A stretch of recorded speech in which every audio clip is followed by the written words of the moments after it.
Hello everybody, welcome to my channel. Today I have a process video for you using my Counterfeit Kit from this month, and I store my kits in these drawer bins that I keep behind me. And if you haven't seen my kit build to this kit, then I will leave links for you in various places and you can go check that out. Now this kit had a cozy vibe to it, and so I found these photos of my daughter and I roasting marshmallows in our fireplace one day in early days of the pandemic because we were looking for things to do at home. So I am going to build up my story around being cozy at home and taking that as an opportunity during stressful times. So I wanted to use that stencil that has kind of a swirly, windy, weathery vibe, and that's going to be my cold element to this page. And I'm going to build my page with strips of pattern paper down at the bottom. Because this kit had a lot of strips of leftover pieces of pattern paper in it, I wanted to be sure to cut into as few whole papers as possible and try to keep using up those scraps. So I am going to build my base to my layout with this heavy amount of layers down at the bottom, and I'm going to balance that out a little bit later with a title block at the top that we will get to. So I will skip through a lot of my paper choices here. I just chose colors that kind of had a cozy feel to them, and I did choose some of my patterns based on their kind of wood grain textures. So that green and that blue both had a semi-wood grain. Now this is a piece of paper that has a bunch of warm, steamy mugs of cocoa or coffee. So I chose that one as very much a soothing, comfy feel. And then this red checkered just kind of reminds me of cozy days at home, eating or picnics, things like that. And so we had kind of turned our fireplace into a campfire for our roasting marshmallows. So that checkered pattern kind of played into that idea of picnicky camping kind of feel. So that's how I chose those pattern papers. And then I started thinking about, which I had the big base of my page done, I started thinking about some embellishing. And from this partially used cut-apart sheet, I chose just a couple of tags because my photos are going to take up a large portion in the center of my layout. I'm going to do some embellishing on either side of those, so I didn't need a lot of things because this paper is quite heavy at the bottom of this.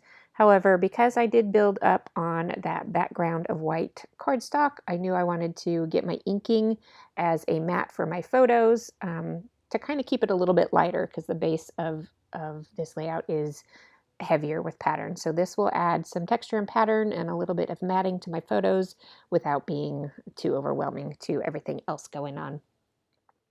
So I did a little test spot of that paper in that color of ink in the middle just to make sure that I liked it along with these other papers, and it worked out well, and I knew that spot would get covered up, so that's why there's that blob there.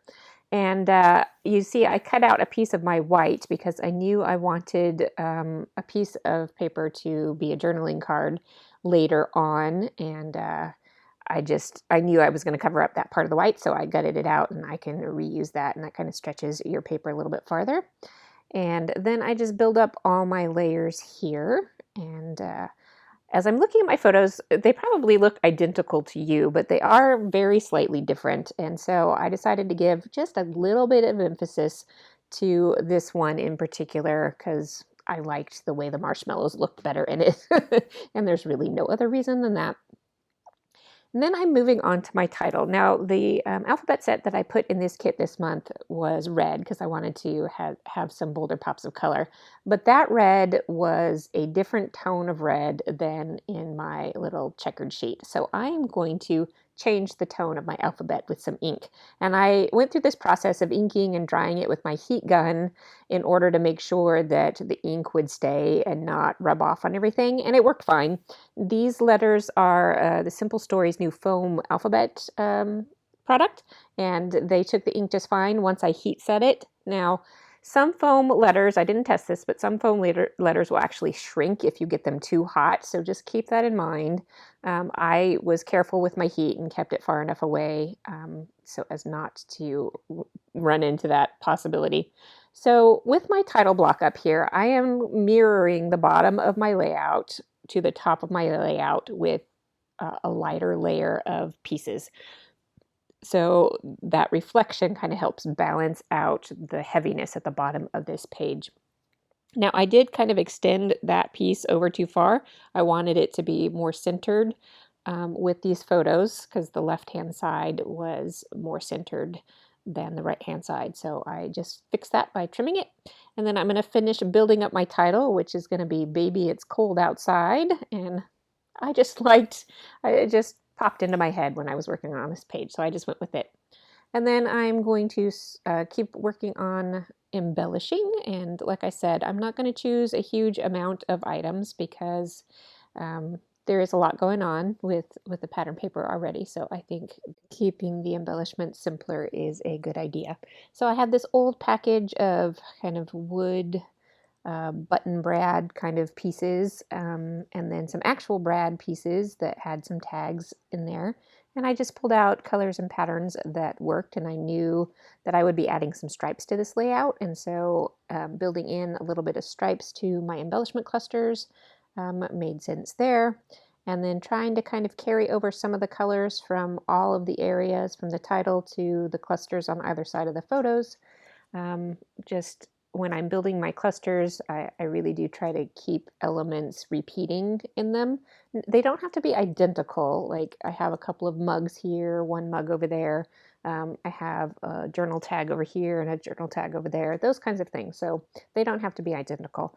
And I did have these snowflakes that were part of my kit. Now this page isn't about snow, but it fits along with Baby It's Cold Outside, and so that works, even though it wasn't snowing at all. It was just wet and dreary, and we were needing some cheer because we had recently gone into lockdown over COVID, and so we were just trying to cheer ourselves up. So I am just kind of building my clusters around these two tags on either side, and then I will I'm looking for a few finishing sprinkles here, and so that button sheet had some enamel dots on there. Now, because these products are older, the adhesives on these things did not want to function properly. So if you're using older product, go ahead and just add more glue to them from the beginning, because I could have saved myself some time. I ended up having things fall off and then had to re-glue them. But I digress. Anyway, here I am taking this piece and adding some stripes to it with my ink, and that's going to create my own journaling card for this layout. And I was trying to keep my ink lighter because I didn't want that color to overwhelm. And it did end up being a little bit darker than I wanted, but that's okay. You just kind of go with it. So this final piece that I thought would work in from the very beginning of this layout, turned out I put my journaling block a little too high up on the page, and so I couldn't quite fit that piece without overlaying the journaling. So I decided to try cutting it apart and separating it out so that I could keep my journaling readable, but then it created this little gap in between. And wow, I just ended up leaving that gap. It is bugging me, and I might go back later at some point and find a way to fix that. But for now, I'm just going to call this page good. I wanted to add a little bit of that same ink around the edges as a border. I often use borders as a way to kind of keep the eye inside the page. And so with that, I'm going to call it done. And if I do go back and fix that before I take my still photos of this page, I will incorporate those still photos. But for now, that is it for me, and I will be back. I know this video is up late according to my new schedule, but I will be back very soon in a day or two with my next process layout video. So I will see you next time.